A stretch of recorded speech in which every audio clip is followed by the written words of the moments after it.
नमस्ते प्रणाम, मैं एक्टर ऋषभ राजपूत। और भैया कभी रिप्लाई नहीं देते थे, पावर स्टार पवन भैया, लेकिन आज उनको मजबूरन देना पड़ा क्योंकि बहुत हट हो गया था। क्या गा दिए हैं, कितना गंदा गाना गा दिए हैं बंगाल के खिलाफ। जो आपने इतना बड़ा एक ही गाना का 4 पोस्टर बनाए हो, गाना एक ही है ना, भी कोई अश्लील गाना है कि कोई अश्लील बहुत ज़्यादा अश्लील हो। वो एक मजाक टाइप का गाना है कि आप हमसे प्यार नहीं करोगी तो हम बंगाल से शादी कर लेंगे। इसमें कौन सा गड़बड़ बात किए? ऐसा तो किए नहीं कि उनका अपमान किए या उनके शरीर के ऊपर कुछ भद्दा टाइप का कुछ किए हों। आदमी एक ही देश का है, कहीं ना कहीं तो शादी करता ही रहता है, चाहे वो बंगाल से कर ले या आखिर हिंदू धर्म हो या शादी को लेके अगर कुछ चिढ़ा रहा है आदमी, तो कहीं ना कहीं से हो सकता हो उनका बंगाल में कोई रिलेशन रहा हो। इसीलिए आदमी का होता नहीं है कि मैं बंगाल में जाऊंगा, वहाँ मेरी कुछ है, मैं वहाँ से करूँगा। तो उसमें कोई महिलाओं का बेइज्जती नहीं हुआ था। और बाबुल सुप्रियो जी जो हैं,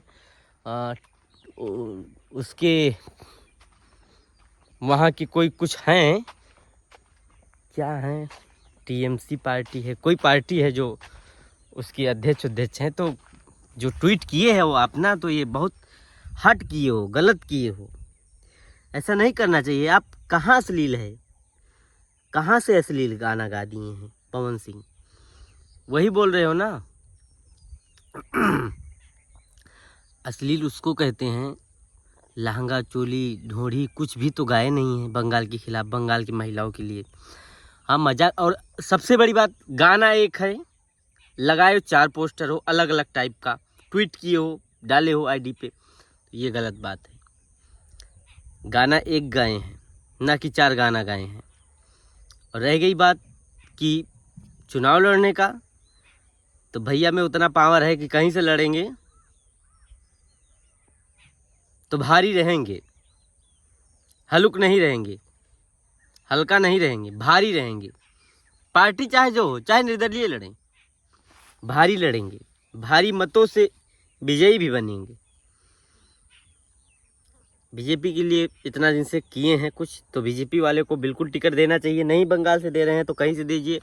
आसनसोल से भी टिकट मिला था लेकिन वापस कर दिए हैं भैया, तो चलिए ठीक है, आपकी वजह से वापस किए हैं।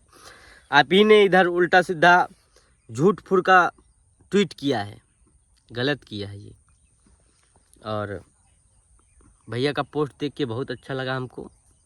अच्छा किए, आप अपने दिल की बात रखिए, क्योंकि रखना चाहिए, आपका भी अधिकार है। जब ऐसा कदम नहीं, आपके पीछे बोलने वाले बहुत हैं, आपको भी बोलना ज़रूरी है। तो भैया थैंक यू, आपने इस पोस्ट को किया, इसके लिए मैं आपको धन्यवाद देता हूं, क्योंकि पब्लिक को भी जानना, हम लोग का बहुत दिल दुखी है कि आप चुनाव कब लड़ेंगे। लेकिन भैया लड़िएगा चुनाव, चाहे निर्दलीय लड़िएगा। धन्यवाद। जय हिंद, जय भारत।